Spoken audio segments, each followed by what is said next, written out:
Guys, dito po tayo ng munggo. Yan o. Yan po natin ang espinakas. Yan po ating hapunan ngayon guys.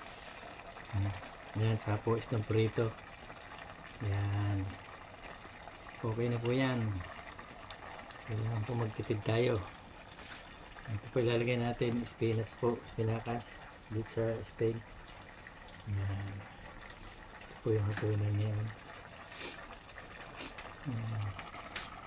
Ito na rin po yung hapunan yung munggo at saka espinakas, saka prito isda. Guys. Yan, ganito. Labo. Yan guys. Yan. Guys. Thank you po guys. Thank you po guys for watching.